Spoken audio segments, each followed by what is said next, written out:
Robot Damashii ELS Quanta. What's up again, everybody? It's Robert 184 2RCB's gundam.tk, continuing my look at the online exclusive Robot Damashii ELS Quanta from the end of the 00 movie Awakening of the Trailblazer. Let's see what kind of action this guy can get up to. For ground poses, the ankles do a surprisingly good job there, as you can move both the ankles down in place. This one's not quite down right, but because you can actually rotate the fronts and back of the feet, you don't have to get him up aerial to have him at least dashing towards the future with rays of light shooting backwards out of his back. To the weapons now, though, cannon or not, they are going to have a nice silver finish to them, although you're not actually going to have any color apps whatsoever to them. This one, you just sort of got a pokey triangle down there to go along with these 4 bars, which are not all that solid down here. But for all of these things, what you can do is you can actually take off the ends here. So ziplock at the ready if you don't want to lose all of them. And then you can take this clear part here, which is going to get attached into the Quanta's hands. This one's going to come across as just a simple blade here with a similar looking triangle, although this one's not as hidden. And again, this cap here is removable. This one's going to stand out the most here, as it's going to be the most ELS-ish of the group. Again, just that simple silver to it with some cool little cuts down there. And again, the simple removable cap. But they're going to have the nice trick that you can take any two, and as long as you've got those caps off, you can take this clear rod here, put it in hand, and then have 2 weapons, top and bottom. Here's the hand that's going to actually hold it in place. You've just got to be a little bit careful here, as you can see that it's not going to fit on there all that well, but you can position it up and down, and hopefully it's going to actually stay in hand, although it may be inclined just to fall out halfway there. So on the left you have the weapon holders, you've also got open hands there, and you've got a pair of fists that are going to be on by default.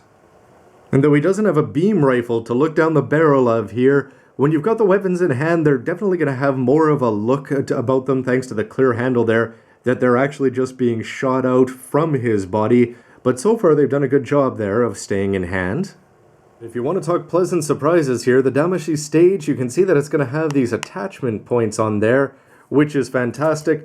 This is the main part here for the actual body, and you can see that it's got a cool little click mechanism. As you'll put this in the back, up here you'd have to use a little screwdriver here just to loosen this up and get it in position. But if you wanted to have the weapons going out, not only are you going to get 1, but you're going to be getting 3 of these arms here that you can attach onto the base. But with the help of the connector here, up in the air is where he's clearly meant to be, and this is where you're going to have that flexibility of being able to rotate the hips around there. That bend at the knees, it's not going to be all that big, but it's definitely enough. And all that posability down there for the heels helps him with the ground poses, but it's going to look even better if you wanted to point the toes down, arc those wings in the back whichever direction you wanted to, and weapons in hand or not, he's definitely going to stand out as a futuristic piece of peace-loving technology. The manipulator here is going to have a little bit of weight issues when you put in the weight of 2 weapons attached onto that clear part there.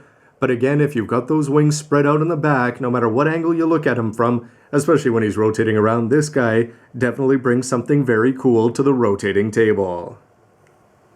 Take the weapons then, pop out the caps and put in these clear attachment points, and then if you plug these arms in and pop out these little plugs that are attached onto the bottom of the base, then you could do some pretty crazy displays here, as you are going to have 3 attachment points there on the base. And remember that you can still plug this in here and actually get him up aerial with the weapons all blasting out there independently.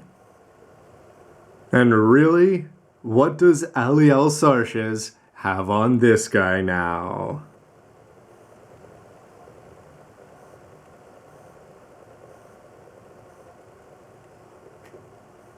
So some final thoughts. I've got to say that overall I'm quite impressed with the overall posability of the toy. The hips are going to do a good job of independently moving up and down. You can rotate the upper parts of the hips. Knee a little bit disappointing, but the ankles and the feet are going to make up for it. And the upper body is going to do everything that you'd expect, but it's got to be that backpack there, which is going to have the best parts, as you're able to have them arcing off to one side, straight back, or spread out there. You're not necessarily going to see it from the front, so you're probably always going to want to display them off to the side so that you can see it. But overall, the plainness of the body is going to be offset by the fact that it's got the little bit of red. You may almost want to add just a little bit more, though, as it seems like the paint job came across as a little bit thin on this one. I wonder if other people have had similar problems. But it's all going to be made up for by the fact that the clear green is going to stand out so spectacularly on the legs, on the elbows, and especially in the chest. and on the head to a lesser extent, but it's the backpack that ultimately you're buying this kit for, and ultimately the reason why a Gunpla, you'd have to think about how they'd try to pull it off. Because here, the fact that you've got clear, green, red, and blue in such short order there, as they're all going to move in there, so many moving parts, this backpack, for the price of it alone, is going to be fantastic. And I didn't know that you were going to be getting a Damashii stage when you picked it up, not to mention the fact that you can send off 3 weapons, and you've got the playability of having them in hand individually or 2 attached onto there, and the manipulators are going to work well for the most part. So it definitely seems like this guy has a lot of play options, definitely more than you'd think for a weaponless or a beam rifle-less guy, and he seems that because of the quality of the coloring, that it's the kind of thing that Robot Damashii may just be the best form for this kit to come out in. So about that, what do you think? Could we be getting this in Gunpla form ever at some point? We've already got a Master Grade 00 Quanta, the only 1/100th kit from Awakening of the Trailblazer. You could do some modifications there, but it looks like there'd have to be quite a few if you wanted to capture all the parts there, especially the larger green parts, and the outer shell would have to be completely replaced and just make everything smoother. But it would be a question of if and how they could pull off that backpack, or if they would just have it in solid colors, or you can just, of course, paint it up all pro by yourself. Anyway, if it ever came out high grade or master grade, you know I'd be all over it. But in the meantime, this Robot Damashii definitely seems like the best we can do. So why don't you let me know what you think of this and its prospects and anything else with a comment down below, and stick around for lots more news reviews, and for these kind of Robot Damashiis that you can't get in any other form, reviews of kits like this. Anyway, everybody, thanks for watching, everybody. See you next time. Now imagine me hanging out in a field of flowers. You never would have known that I used to be a terrorist.